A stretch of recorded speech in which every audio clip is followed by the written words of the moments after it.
One of the most recent questions I've been getting about the new Nvidia 30 series is my CPU going to bottleneck my graphics card? Well, I did a video on bottlenecking and kind of explained and showed some examples as to why, but a lot of people I've spoken to that have a K processor from Intel, so an unlocked processor for overclocking, haven't overclocked their processor at this point. So, if you have a K-level processor and you haven't overclocked it, you're really leaving a lot of performance on the table that you could otherwise be using. So if you are running into things like bottlenecking with your newer graphics cards, getting a little bit more performance out of your CPU by overclocking it can help a lot. So today I want to talk about overclocking specifically for unlocked K-type CPUs. And for today's example, I'll be looking at my 6700K, but this will apply to any K-level processor, so 7700K, 9900K, or 10900K. If you have a K processor and you have a good heatsink or are on an all-in-one water cooler or a custom water loop, overclocking can get a lot more performance out of your CPU with just a little bit of tweaking. So what are some of the things you need to consider when overclocking your CPU? Well, if you've never overclocked your CPU before, it can be a little bit of a daunting task. Some of the core concepts that you need to know is that as you increase the multiplier on your CPU, you also increase the frequency. So for a 6700K, the base frequency is 4 gigahertz, and we can overclock that by increasing the multiplier. The multiplier for your CPU is multiplied by 100 megahertz, which is typically your bus speed, your base bus speed of your motherboard, and that multiplies by your multiplier to get to your maximum frequency that your processor can provide you with. So a 6700K processor can overclock between 4.5 and 5 gigahertz, depending on how good the CPU is, how lucky you were to get a better binned CPU or a better piece of silicone, better known as the silicone lottery. When overclocking your CPU, one of the main things that's going to be a limitation for you is how much voltage you can put through the CPU. Some CPUs will overclock to 4.6, 4.7, or 4.8 gigahertz with minimal voltage increases, whereas others may require a lot more voltage to get past that point. So what do we need to know about voltage? Well, a lot of the overclocking tutorials that I've seen online basically say, pump up your multiplier, pump up your voltage, and you're good. You can leave it at that. But there's a little more to it than that. One of the settings that most motherboards have is a load line calibration. The load line calibration ensures that when your CPU requires more power, that it kind of gets rid of the peaks and valleys of that power delivery. So for example, when you rev up your CPU really, really fast to a higher frequency, the voltage being provided to your CPU actually dips before it goes up. That dip can cause instability. And so what you need to do is with load line calibration, that actually reduces that dip by increasing the voltage while the CPU is increasing its frequency, requiring more voltage and more power. So when your CPU requires more voltage by increasing its clock speed, you'll see that the voltage kind of does a bit of a dip before it goes back up. So people refer to that as V-droop. So what it is that your CPU wants to increase its frequency very quickly, and so the voltage actually drops a little bit because of the current draw before it goes back up. The load line calibration levels that curve, so you may have a dip at the beginning and then a spike at the end, so that when you reach that peak voltage level, the voltage may be going over what you're setting in the BIOS. So how you get past that is with load line calibration. And the higher the level of load line calibration that you use, the less of the peaks and valleys that you get in your voltage requirements to your CPU, allowing you to have better stability when you're overclocking to higher frequencies. Now there are a lot of other voltage settings on your motherboard, and you also have to take into consideration your RAM speed, RAM timings, and whether or not you're using XMP profiles. So there's a lot of things that can be overwhelming when thinking about overclocking your CPU. A couple of things that you need to know is that it's perfectly safe to overclock your CPU. You're not going to harm it, you're not going to hurt it unless you put too many volts through it. So most CPUs you can go in and increase the multiplier by 2 or 3 or 4 without even touching the voltage on your motherboard. And your motherboard, in most cases, if it's designed for overclocking or takes overclocking into account, will automatically adjust certain settings in order to achieve a higher clock rate. Now, many motherboard manufacturers do this differently. Some auto settings on a motherboard will just rapidly increase the voltage, requiring you to monitor the voltage that's going to your CPU. The best way to do that is to use the Hardware Info program, Hardware Info 64, or any other CPU or voltage monitoring program. ASUS has a nice utility that monitors all of that for you and also tells you what settings you have in your BIOS as far as voltage, clock speed, and even the settings for your voltage regulator. In the ASUS software, you can actually change the settings while you're in the operating system. And if you get the settings wrong, obviously your OS will crash, you'll have a blue screen, and you'll have to start over. The ASUS software that I'm using doesn't save things on a reboot. So the settings only work while you're in the operating system. The second you reboot, those settings simply reset. So I'm going to show you a quick and dirty way to overclock your CPU.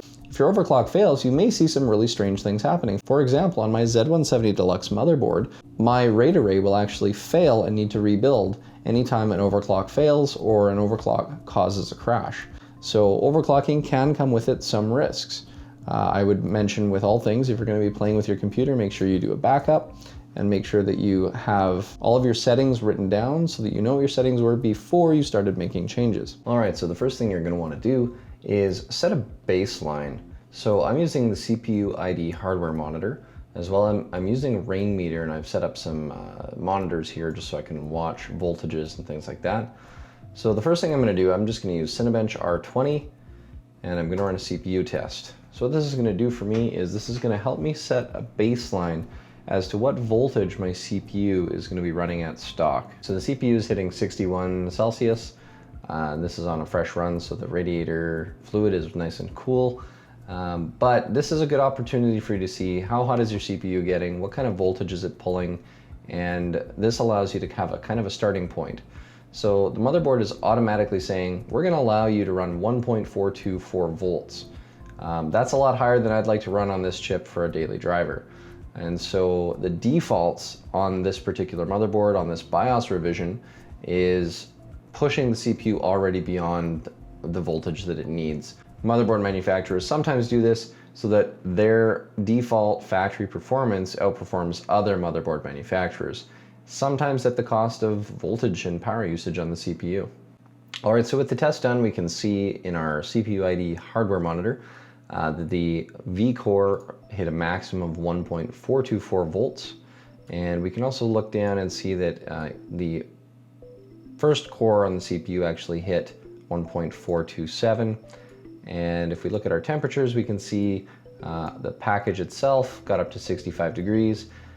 Core 0, Core 1 got up to 64, Core 2 at 60, and Core 3 at 65. So this is your baseline. So you can kind of write these numbers down, take a screenshot, and then we'll get into the BIOS to make some changes. All right, so we're starting from scratch with default settings for this motherboard. So the first thing that you may want to do if you have XMP RAM is enable that.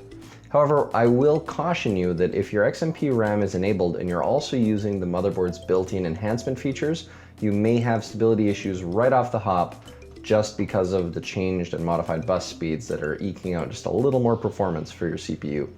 So we're gonna enable Profile 1. Okay, so here it's asking me if I'd like to apply the all-core enhancement with the XMP settings, and I'm gonna click no because we're gonna actually manually clock the CPU. We're gonna go to advanced mode, go to the AI tweaker, and we're gonna basically go to our ASUS multi-core enhancements. The first thing we're gonna do is disable that.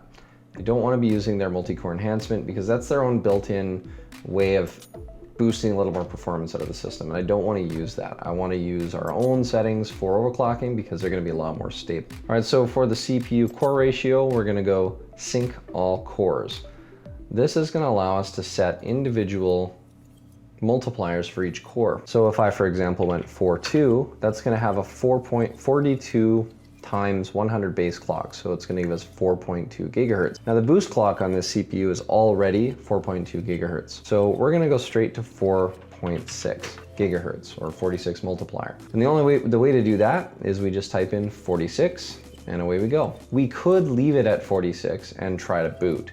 The system likely won't be producing enough voltage for that.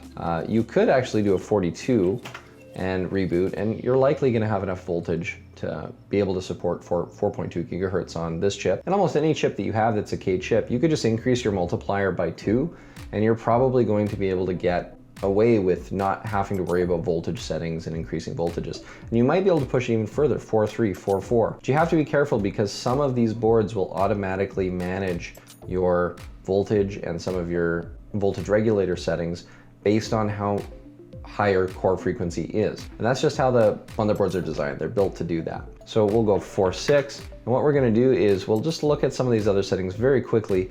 I'll do some more in-depth stuff with this in another video, just because there's a lot we could cover and it could take up to half an hour. So things like CPU load line calibration. We can also adjust your current capability.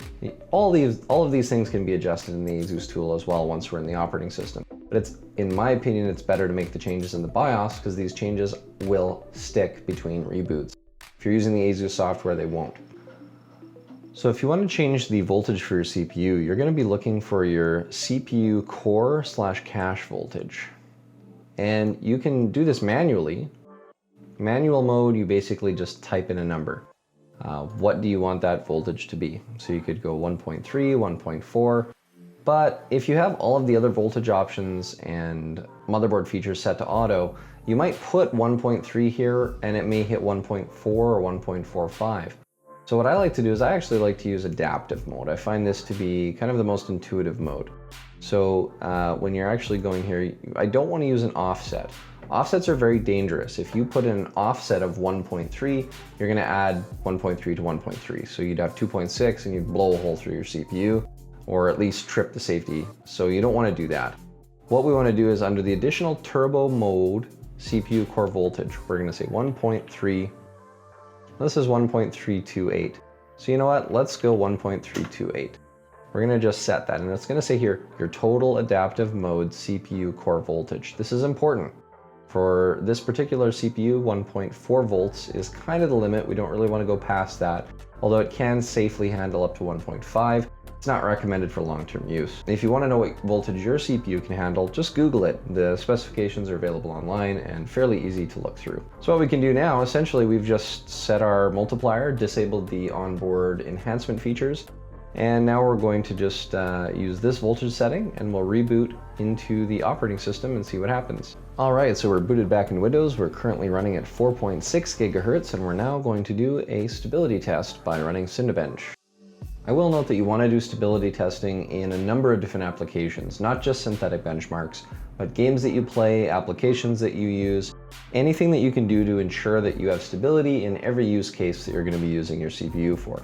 So the CPU is hitting about 1.36 volts.